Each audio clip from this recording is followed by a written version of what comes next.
Bonsoir à tous. Place à la conférence de presse d'après-match avec le sélectionneur de l'équipe nationale de la République démocratique du Congo, M. Sébastien Desabre. S'il vous plaît, je le rappelle une nouvelle fois, merci de mettre vos téléphones en mode avion silencieux ou de l'éteindre afin de ne pas perturber la suite de cette cérémonie. Une nouvelle fois, il n'y a pas de live ni de streaming tout au long de cette conférence. Coach, première question, je m'en vais. Quelle lecture faites-vous de cette rencontre qui vous a opposé à l'équipe de la Côte d'Ivoire? Je trouve que c'était un match d'une très bonne intensité. Je trouvais que c'était vraiment un match où on est bien rentré dans les 30 premières minutes. Je pense que si on ne gagne pas le match, c'est parce qu'on ne valide pas notre temps fort en début de match, parce que vraiment on a bien manœuvré. Après le cooling break de la première mi-temps, on a déjà commencé à baisser en fin de première mi-temps, et sur la seconde mi-temps, j'ai trouvé qu'on avait été peut-être un peu moins dangereux que ce qu'on aurait dû. Après, il faut reconnaître qu'en face de nous, il y avait une bonne équipe de la Côte d'Ivoire. Ça ne s'est pas joué à grand-chose, donc forcément, on est déçu ce soir, parce que je pense qu'on avait la capacité d'aller franchir une étape supplémentaire. Première question. Merci, c'est Junior Bompema de la radio-télévision nationale congolaise, RDC. Coach, je voudrais d'abord vous féliciter par rapport à ce parcours. Personne n'attendait la RDC à ce niveau. Et vous avez fait rêver toute une nation. Personnellement, je vous encourage les jeunes gens. Mais en fait, juste une petite lecture. Le match, vous l'avez complètement perdu à la deuxième période. Vous avez répondu, mais les changements n'ont pas totalement donné comme c'est le cas. C'est un jour sans ou finalement ça n'a pas marché? Non, vous savez, c'est dans sa globalité. On n'est pas à Football Manager ou pour les changements. À un moment donné, il y a un rapport de force qui s'installe. Au départ, on l'avait, ce rapport de force. On ne l'a pas bonifié. Ils l'ont eu à un moment donné en deuxième mi-temps, ce qui n'est pas forcément gênant. Qu'ils soient sur un temps fort et nous sur un temps faible, puisqu'on a les éléments pour pouvoir contrer. Mais on défend mal sur une situation, tout simplement. On défend mal sur une situation. Ils ont le joueur qui fait le geste juste et qui a la qualité pour le faire, et ça fait la différence. Après, on a essayé de pousser. Peut-être qu'on a manqué un petit peu d'énergie sur la seconde mi-temps, mais on a essayé d'avoir toutes les armes offensives possibles pour pouvoir égaliser en changeant le système, en changeant les joueurs dans le système, mais malheureusement ça n'a pas suffi ce soir. Prochaine question. Juste ici, Moustapha Sadio, journaliste à Sport News Africa. Coach, est-ce que vous pensez que tout était contre vous aujourd'hui avec un public incroyable, et surtout, pensez-vous injuste ce but enlevé en début de match après un très bon début de match de votre équipe? Oui, le contexte, forcément, il était plus favorable à la Côte d'Ivoire, parce que c'est à domicile, dans un stade magnifique, avec c'était un beau match de foot. Après, j'ai revu les images, c'est vrai, du but qu'on nous refuse. Bon, un peu comme ça.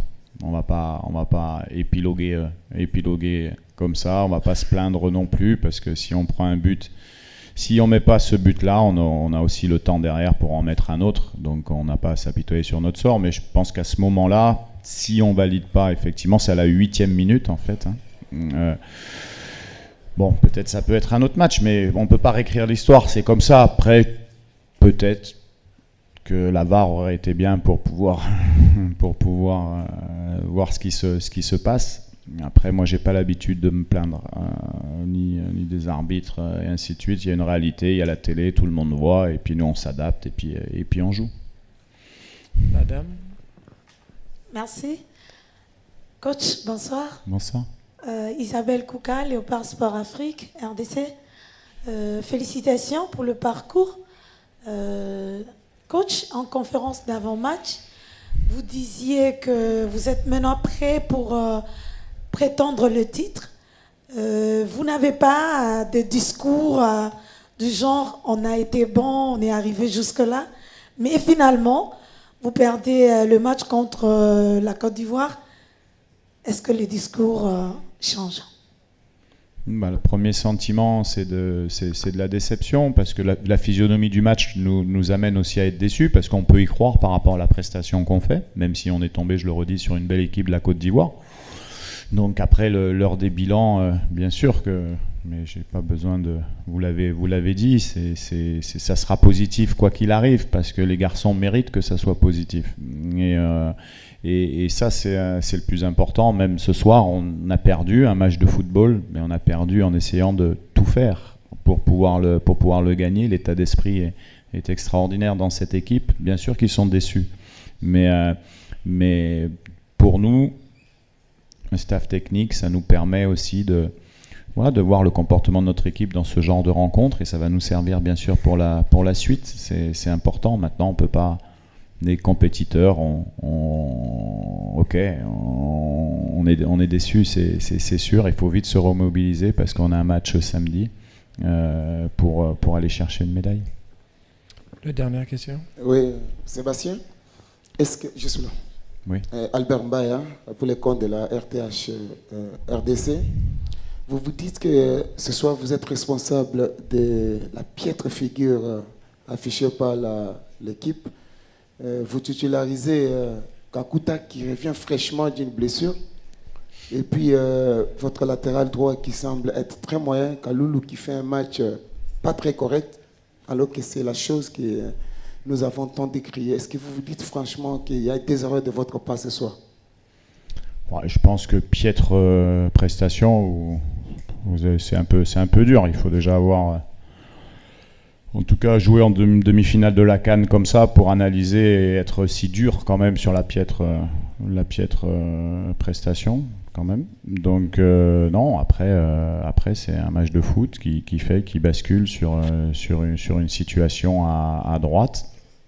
Et puis non, moi je suis plutôt fier de mes joueurs, fier de Gaël Kakuta et fier de Gédéon Kaloulou qui pour moi a fait une très belle CAN. La dernière. Ed Dove de ESPN. On a vu pendant l'hymne national, les joueurs ils ont fait une sorte de geste comme ça. C'était qui a décidé de faire ça et qu'est-ce que ça veut signifier exactement? Merci. C'était un message en soutien aux victimes et pour notifier qu'effectivement il y avait des choses qui se passaient à l'Est et qu'il fallait mettre de la lumière dessus. Et les joueurs sont déçus aussi pour ça, parce qu'on se bat pour tous les Congolais, tout, et on aurait aimé leur donner le sourire ce soir, même si sur la compétition on a essayé de faire le maximum. Mais voilà, une équipe nationale de football, c'est un moteur pour une nation, et ce soir c'était aussi un devoir de pouvoir partager ce moment-là et d'éclairer ce qui se passe à l'Est. Merci coach, merci à tous.